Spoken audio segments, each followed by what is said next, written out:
You are listening to Hilary Topper on Air, the small business podcast to help you grow both personally and professionally.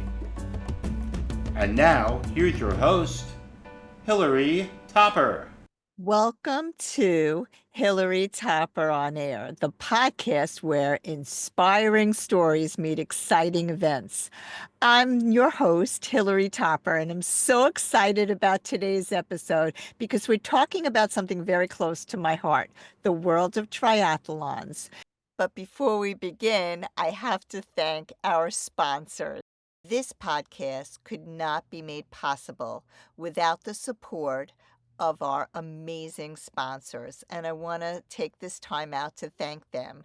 Special thanks to the Russo Law Group, Long Island's signature elder law, estate planning, and special needs law firm. For more information, visit vjrussolaw.com. That's vjrussolaw.com. And Playtry, everything swim, bike, and run. They have also franchise opportunities across the country. Their main headquarters is located in Dallas, but they have so many opportunities for all of us to buy online. Go to playtry.com/store. That's playtry.com/store.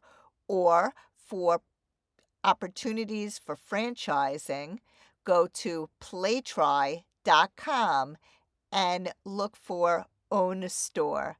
They're a terrific group and they have a lot of everything: triathlon, swim, bike, run. Joining me today is Richard Izzo, the force behind the Westchester Triathlon.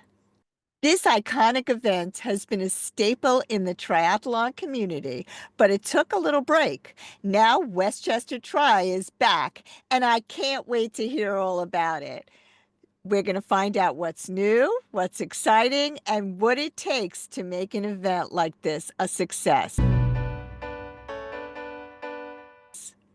So, welcome, Richard, to the show. Can you tell us a little bit about yourself and how you got involved in triathlons? Well, first of all, I want to thank you for, giving me a forum. I've kept my distance and kept my eye on what you've done over the last X amount of years, and you're very impressive. Let me tell you that, very impressive. So, Thank no, you. I got started back in the '80s as an athlete, and triathlon was a sport that I was a soccer player first. Then I started running, and after running the New York City Marathon a bunch of times, I almost got bored with running. So a friend of mine said, "Why don't we do this thing called a triathlon?" And it was down in Long Branch, New Jersey. And I had my typical 10-speed bike and, running sneakers. There were no clipless pedals. So, I showed up to the race. It was in, I guess, Long Branch in the ocean. And, there were no bike racks in the transition area. You put your bike on the ground, and it was a half-mile swim in the ocean. And we stood looking at the waves crashing in with the sun rising, and I'm saying to myself, what the heck am I doing? This is crazy. I don't even know how to swim. So once I got in the water, I started to splash around, and I got to the first buoy beyond the swells. And I started to swim, and I got into a rhythm. I said, this is amazing. This is incredible. I can't believe I'm getting into a nice rhythm in my own head. I'm not nervous anymore. And then I got on the bike, and everybody passed me. There were little old ladies passing me. I think I caught one person on the bike, and that was about it. And then I got out and did the run, and I felt great on the run. And I said, gosh, I really want to see if I can get better at this thing. So a year later, I did another race. I didn't train for it at all. It was the Greenwich Triathlon. It was the same kind of a deal. And I said, why didn't I train for this thing? And maybe I should get a new bike. So I ended up getting a new Trek aluminum bike. And from that point on, I just started getting more and more into it, and then graduated to the longer stuff. And then, as the case may be, the local triathlon here in Westchester at Rye They needed volunteers, so I started to help out. And then within 3 or 4 years, I actually was the chairman of the board running the nonprofit. And we ran the race for 4 or 5 years, and then my personal life got very busy. So I exited, handed the reins off to the next person, and the race kind of was great. It took off from there. That was like the early 2000s. And then sometime around 2006, I got very jealous. I said, I'd like to be back doing this thing again, but you know what? I really don't want to be part of the organization we were doing it before because they were set pretty much. I want to put something else on that has not been ever put on before in this area. So I ended up putting on a long distance race, a half, because if you wanted to do a half here, you had to go up to New Hampshire to Timberman, or you had to go down to Eagleman or someplace else. I said, there's got to be a way that we can do it over here, and I ended up doing something over in Croton Point Park. And the first year we had it, we really didn't. I mean, I hired a race director, we hired an athlete services person, and there was like 3 or 4 of us that were putting the event together. And I think I didn't even sleep that weekend, for 50 hours went straight, just setting up, getting everything ready. So everybody gets in the water, and it was only about 150 participants, because people didn't really know the event was going on. We didn't know how to advertise it. And then all of a sudden, it was as if I've never seen anything like this before. Fog rolled over everybody. I mean, we lost everybody. We didn't see anybody. So, we had radios and the Coast Guard saying, okay, everybody should get out of the water, but everybody was in the water. So, and then we were able to count people out as they came out, 1, 2, 3, 4, 5, whatever, because we have a mat that goes into the water and out of the water. So we were able to count heads. And then, as if like by magic, 5 minutes after the last person exited the water, blue sky, beautiful day. And then everybody had a great time from that point on. So I said, okay, we have to put plans in place for this event, that safety plans, make this event much more consistent and tighter. So I made a call to somebody that I knew that knew somebody over at Ironman, and it was Paul Huddle. And Paul had just left Lake Placid Ironman. They had sold recently because it was an independent race. It was licensed, and then the event got turned over to Ironman full time. And Paul, I said, look, is it possible to just go over what we do and kind of give us your opinion, if you can give me perspective? And then he looked at it and he called me back. He says, you know what? It would really be helpful if I can came out for the event itself and saw everything that you guys do. So that was the beginning of a 3 or 4 year time period where Paul pretty much gave us his perspective on everything on site. And we built Toughman basically on the Ironman structure, the corporate structure or whatever, the logistics structure. And to this day, I give him total credit because, not knowing, you have to break things up into like almost like the Roman army from the top all the way down to breaking into little segments. And then we functioned like that ever since. So, and then, after 9 years at Croton, the race had grown pretty large. We were getting about 700 or 800 for the half Ironman. We had a kids race. Wow. And but and everybody in the sport that's on this side of it, on the organizing side of it, sometime around 2012 was the peak of all the events. And we started to see a plateau, but expenses were rising dramatically. And we moved the event over to Harriman State Park in Rockland County, which now we have one permit, and it's all enclosed within the state park, so it's very, very easy to manage. And no car traffic per se, and we've been there ever since. And I have to say, we love it over there. It's a beautiful place where people train all the time. Seven Lakes Drive is 38 miles point to point, so we've got enough road on for the half Ironman. And since the pandemic, we hosted the USAT Long Course Nationals twice, and they had asked us to do an Olympic distance triathlon, so we put that on, and we've done an Olympic distance triathlon ever since as part of the event. And it really helps because it brings numbers to the race. And we, one of the divisions is the Northeast Regional Collegiate Championship. So we always get a couple hundred kids that do that. And it's kind of blossomed from there. So, I mean, we little by little, and every organizer on this side of it will say, things you have to change, you have to adapt. And we want to be true to our brand, which is the long course. but we've added on the Olympic because I guess it brings a lot more people to have that festival kind of a feel. And, it's been great to put this on. Now we're going into our 19th year of Toughman, Wow. which is hard to believe, our team is pretty much the same team that started 19 years ago, only we've added people to it. So we've got about 20, 25 people that work the event. Wow. And I have two working wives, so one that runs the website and one that does athlete services that have been with me for 11 years.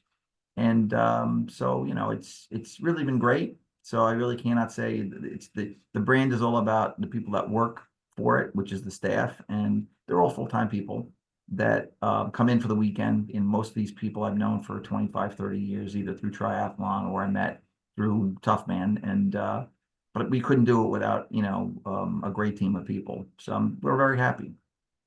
Absolutely. So let's talk a little bit about the new Westchester Triathlon, right? It took a little hiatus and now it's coming back bigger and better than ever. Could you talk to us a little bit about the history, Sure. why it took a break, and what we can expect this year? Well, Westchester was the race that I was the chairman of for about 4 years. And it's always done very well. It's local, it's got a community-based feel with a kids race, and it's done out of Rye Playland. And so you swim in the Long Island Sound in a protected little area, and it goes through 5 communities, Portchester, Rye Brook, goes into Greenwich, comes back through Harrison and then Rye City. And then it ends up in a little festival, finish line area at Rye Town Park. But it's evolved throughout the years. And, I live about 5 minutes from the venue, and the people that were putting it on were doing a great job. And as the case may be, I think the pandemic really put a lot of stress on nonprofit organizations and on, smaller race operations, other than Ironman or bigger operations like that. So they took a hiatus because of COVID initially, and then I think what happens is with all these events, there's one person that moves the ball forward, and at that point, this person moved out of the area and was having a hard time to get the committee back together. So I was watching on the sidelines, just because we all know each other in the organizing thing, and people had come to us and said, well, it's a shame that this event hasn't gone on. It would be very successful. You think you could handle putting it on? And I said, I really don't want to put it on if the other organization is going to be putting it on.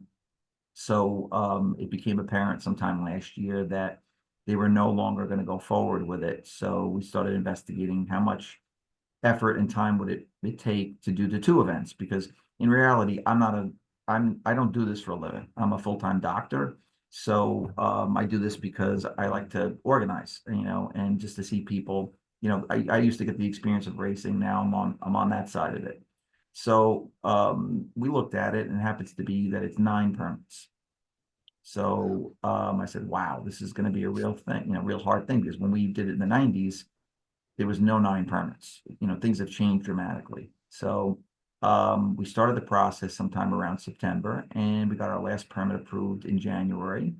And we were working on a website because we want to keep it separate from our Toughman long course race weekend. And we opened up, and within 4 weeks, we were at 40% filled. So we're Wow. almost 50% filled right now. And we have to keep some spots for the collegiate, because this will become the Northeast Regional Collegiate Championships. We've already Wow. confirmed that. And they usually get 175 or 200 kids, maybe even more this year.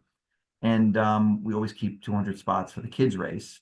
So, it's exciting. So, but we have now 2 event weekends back to back. And, in thinking about this, I said, well, we can't do it without the staff. So I consulted with our staff, and I said, well, who amongst the staff wants to do 2 weekends in a row?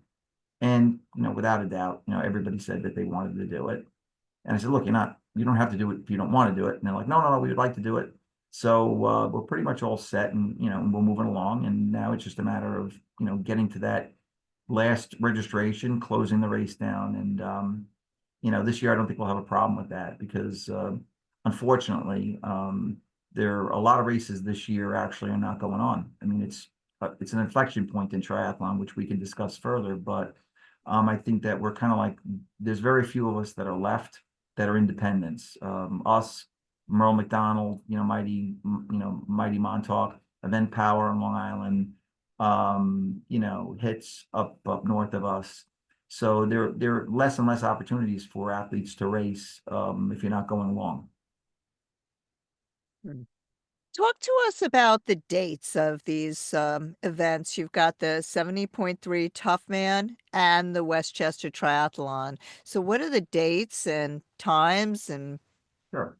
The first weekend is the 13th and 14th of September, and that will be the long course Toughman and Olympic Toughman and Kids Toughman. And then the following weekend on the 20th and 21st of September will be Toughman Westchester, and that'll be at Rye Playland. and what are some, you alluded to the fact that there's a lot of triathlons that are closing their door. What are some of the biggest challenges in organizing events like this? And, I know you need so many people behind the scenes. So could you kind of walk us through that? You Sure. walked us through a little bit about the permit process, but I'd like to hear a little bit more. When you start doing something like this, you're a racer, and when you're a racer, you look at it from the front of it, which hopefully you never see all the flaws. So sometimes you see some of them, sometimes you don't, but you see it flowing naturally. You're there on race weekend, and you don't see the prep work that goes on. But we generally, it takes a year to put an event on, whether it be a 70.3 or it be even a sprint or an Olympic, because you have to, like, as you alluded to, as you said, you have to get permits first before you can open up registration. Then you have to have the back end pretty much set, which is the registration site, your website. Then on your website, I mean, if people that will look at our website, and by the way, Jacqueline, our website person, art director, does an incredible job at all the design stuff, but you have to have all of that stuff kind of pretty much, okay, what do you want on it? So before you even open up for registration, if you do it the right way, I mean, that's the way I look at it. And I think that, Merle does it well, Event Power does it well, where, you want to make sure when people go and hit that website, and because you're in the business, right? You want to make sure people, it's the first impression they get from you. So what are you what's your brand? So, and looking at it from that perspective, that's the business side of it. But you got to get your permits and set. You've got to get your staff in place. And then I think very vitally, and I tell this to all the people that organize, if you don't have sponsors, then you're really working, you're not working. It makes it much more difficult to just depend on registration money. It used to be back in the olden days, and this goes back to 2007, 2008, and I think even Ironman is seeing this right now. You'd open up a registration, and then within the first couple of weeks, you'd get 20%, 25% of your registrations filled. So now you've got operating capital for the rest of the year for their ongoing expenses. And there are ongoing expenses, staff expenses, there might be permit fees, insurance fees from USAT if you use USAT, website fees, accountant fees. These are all things in running a business. I have a distinct advantage because I run a small business. I've been running a small business, which is my doctor office, for 37 years. Wow. So, you learn along the way that you have to do certain things in a certain manner, otherwise you're not sustainable. Sustainability is not just in energy, it's in business also. So, it's kind of a simple equation. There's revenue in, and then there's expenses out. And then hopefully after the whole thing is done, you're left with something. You're left with net. Now, if you're running it as a nonprofit, that net is going to be given towards charity. And by the way, we always do charity work. So with our Toughman long course, we give money to charities. And with our Westchester Toughman, we have picked 4 distinct charities that we're going to be supporting. Westchester Parks Foundation will be the biggest beneficiary of that. Soul Riders will be a beneficiary of the Rye Y. Again, in thinking logistically and strategically, you want to have partnerships. So if you've got partnerships in place, and that's not just sponsors that give you a check, but those are partners that can help you. So going back a step, so you have your permits in place, you've got your website down, you've opened up registration, you've got your staff in place, or maybe you're working on building your staff. Now the next thing, okay, is what do you need for the race? You're going to need, do you need water? Do you need Gatorade? If it's a long course race, you have to think about aid stations. What do you need to stock your aid stations? What about shirts? What about medals? What about all these things that you have to order in advance? And now, you have to look at time frame wise. Well, if you're going to be ordering outside the country and you can order medals inside the country or outside the country, then you have to think about the time lag. Then you have to think about tariffs now. You have to think about all these other things strategically. Now, we're very lucky. Okay. I have to say, I've been born under a lucky star because our vendors are the same vendors for 18 years for Toughman long course, and we're going to be using the same vendors for the most part for the Rye race. So there are economies of scale. Yeah, if you're a bigger race organization like Ironman, or if you have multiple races like Event Power, you have economies of scale where you can order things in bulk, get better prices, and you can order things out in front where you can keep things in inventory, which we've learned to do. All these things I've learned throughout the years because I made all the mistakes. Every mistake you can imagine, I've made. Luckily, none of them really put us out of business. And because I have a full-time job, and this is more of a passion thing, we've had a few bad years in between, but for the most part, we're very sustainable. And I try to stay that way. And then, you have to put your orders in early enough, and then you have to make sure that, after your first year of putting an event on, and you have to actually extrapolate, okay, how many people are registering? How much water do you need? How much Gatorade do you need? How many shirts do you need? How many medals do you need? We used to order our medals and we used to date every year. We used to date the medals. And then we stopped doing that about 5 years ago. And because, for the most part, the writing on the medal is so small, it has the branding on it. The ribbon can be labeled with the date. But we were left with thousands of extra medals. And you're paying $3 a medal, $4 a medal, $5. So you're left with, all this extra inventory that you can't use. So we learned to keep things in inventory now. There are certain things that we definitely do date every single time, and that's the giveaway shirt. So the shirt that you get when you register for the race, I think is very important because people like me as a racer, you keep these shirts, you wear these shirts. It's a branding opportunity. It's a marketing opportunity for your race. So you have to think like that too, there have been times when I've been in New York City or I've been other places, and all of a sudden I see somebody with a Toughman shirt on, and we automatically bond. We sit and talk to each other. That's great. So you're looking at it from a perspective of, and again, people run things differently, but we like to do it branding, marketing. So even though we have an apparel tent and we sell tons of apparel for our weekends, we never think about making money on our apparel. We think about it as a branding opportunity for somebody to wear a cycling jersey or a tri-top or socks or a hat. And in that regard, we have certain things that we do order. Like I said, tri-top, cycling jersey, hats, socks. And we've learned throughout the years, well, what sells and what doesn't sell based on data. So you try to think about that too, because otherwise anything that you order and pay for is going to sit in inventory, and then it's really money that is not usable. I made that mistake a few years ago when we hosted the Nationals against the advice of the person that runs the apparel, which is my better half. I ordered a ton of inventory that said US 18 Nationals, and she said, I wouldn't do that because you're only doing it for 2 cycles. What if we don't sell out of it? Well, we didn't sell out of it, and we still have it, but little by little we're getting rid of it. We do promotionals on it, but these are the small things. Besides doing the race itself is one aspect, but there are all these other things that can make you successful as a brand or not, and we try to attend to all of those things. And I didn't even talk about volunteers and all that other stuff, which we have systems, plans for each and everything that we do. So there's a couple of questions I have for you. First thing that you talked about was water, Gatorade, that type of thing. Someone just told me she ran the Tokyo Marathon and they ran out of water. How does that happen? Well, it should never happen. Okay, unless like with the Chicago Marathon a number of years ago, where they had an unseasonably hot day, where athletes were not just drinking the water, but they were using the water to put over their heads to cool off because the heat index was over 100. Something like that should never happen. Pretty much it never does happen for a good race or event director because we always over order because water is the cheapest thing to buy or to get sponsored by, which we were sponsored by Poland Spring for many, many years. Hmm. So I would always ask if we had 500 participants, I have formulas for everything. So we have a formula for how much Gatorade we use, how much water we use, how much Hmm. fluids. And again, this is something that Paul helped us with immensely. So I keep all of those things in the back of my head.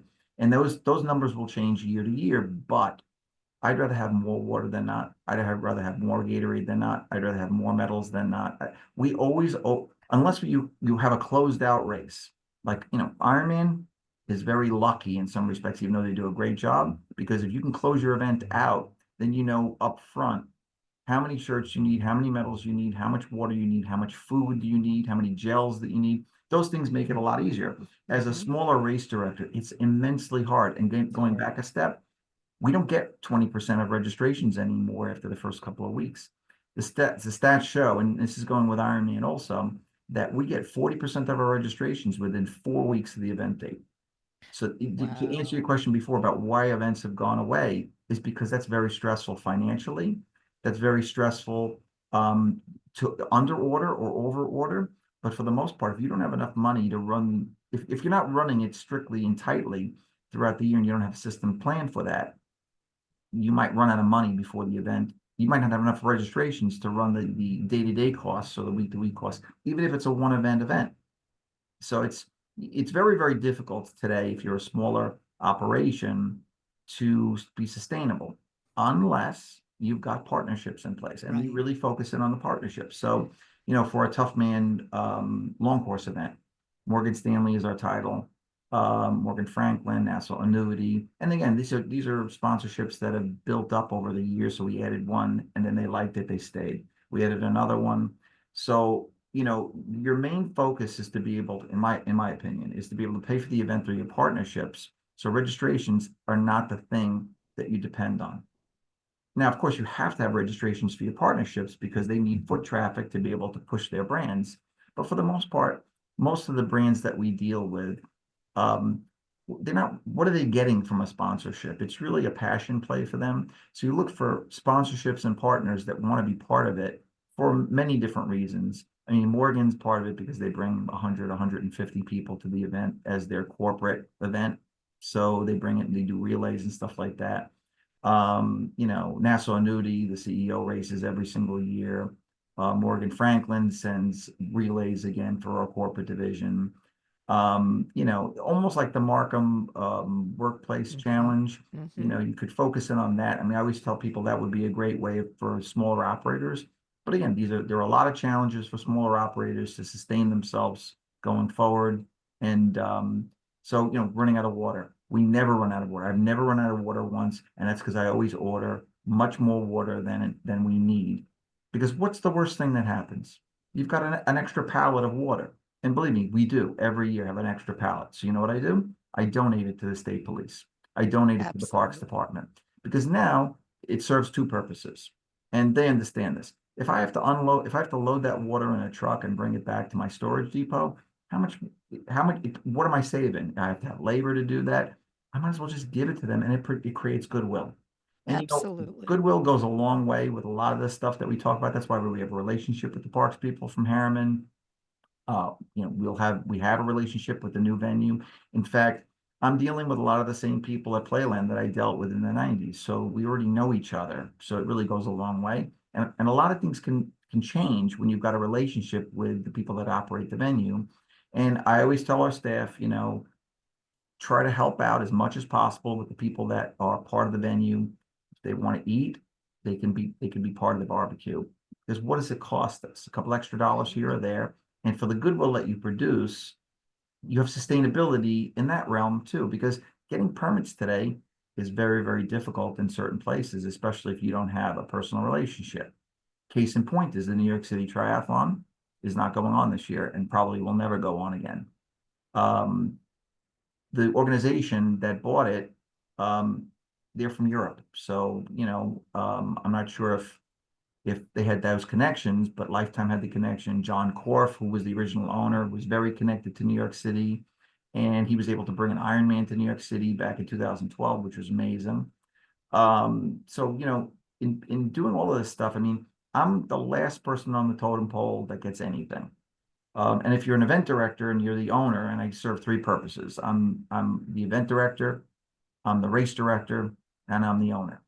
And there are three distinct different roles in that. Some organizations, if you're, Clash, which is the NASCAR brick, they've got an owner, and then they've got an event director, and then they bring in a race director. And there are different roles, but I serve those three roles. Hopefully I'm ready to retire someday from a couple of us.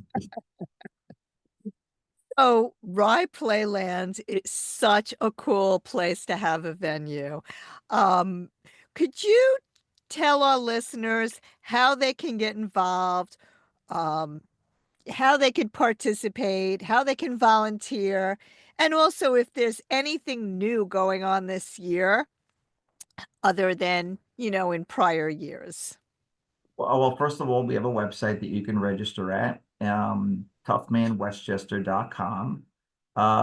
And you can register if you want to participate. We've got different divisions. There's the triathlon, it's an Olympic distance triathlon, so which is different than the other long course events. So it gives you an opportunity. You could race both weekends in a row if you want. We've got a kids race, which again, it'll be local. It's a closed down course for the kids, this, that, the other thing. To volunteer, how shall I say this? I don't want to dissuade anybody from volunteering because we like volunteers, but we're already set with volunteers. We use sports teams.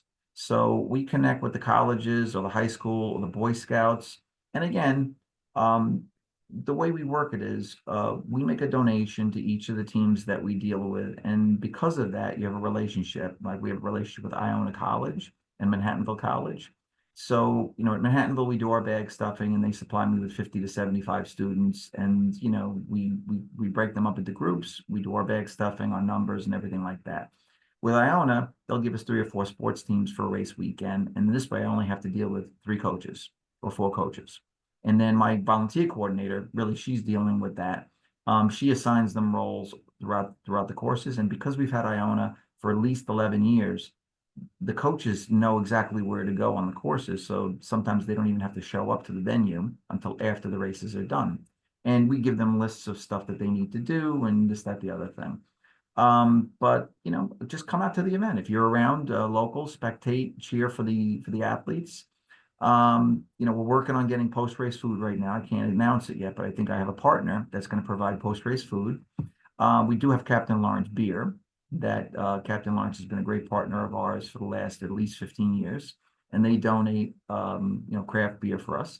So there'll be at least a post-race beer, which back in the olden days, that's what we always did. We raced and we had a few beers, we hung out, we enjoyed. Triathlon shouldn't be about doing the event and leaving, or doing one event and never doing another event anymore. It's a lifestyle, and you know this because I watch your Facebook page. You enjoy getting in the water. It's social. It gives you something to shoot for. But once the race is done, it shouldn't be over. There's the next race, and there's the next race, and then there's the next run. Like I don't race anymore, but I still run, I still bike, I still swim. Oh, the other thing is that Rye Town Park has an open water swimming program this year. That if anybody wants to actually see the actual course, they can. There'll be lifeguards, buoys that are placed out, and I think it's 2 or 3 nights a week. And then we'll have you at the event talking about your newest book, and with our 1 mile swim, which is kind of an addition. We've never had a 1 mile swim at a triathlon before, but in thinking about, and I think you and I talked about this, there's not really a lot of open water swims around that you can get lifeguards. It's measured. There'll be, you'll get a shirt, probably a medal, in September. So, it's a nice time to swim. And I figured we'd add that on and, adapting. So from a sustainability thing, if we can add on another 50 to 100 people, maybe those people will become triathletes eventually, or that maybe they'll do one of the other events like the duathlon or the aqua bike or do a relay. Well, I'm really, really excited about this event. It's going to be amazing. I hope all of you sign up for it. Whether you're an experienced triathlete or just looking for your next challenge, check out the Westchester Triathlon. Or if you want to go a little longer, check out Toughman. Um, they are both going to be amazing, unforgettable experiences. So thank you so much, Rich, for being on the show. We really appreciate your time. Hey, thank you, Hillary. Thank you for listening to Hilary Topper on Air. Each week, we bring you amazing stories about small businesses throughout the country and around the world. So don't forget to subscribe to Hilary Topper on Air on Apple Podcasts for more inspiring stories and exciting events just like this one. Thanks for tuning in and see you next time.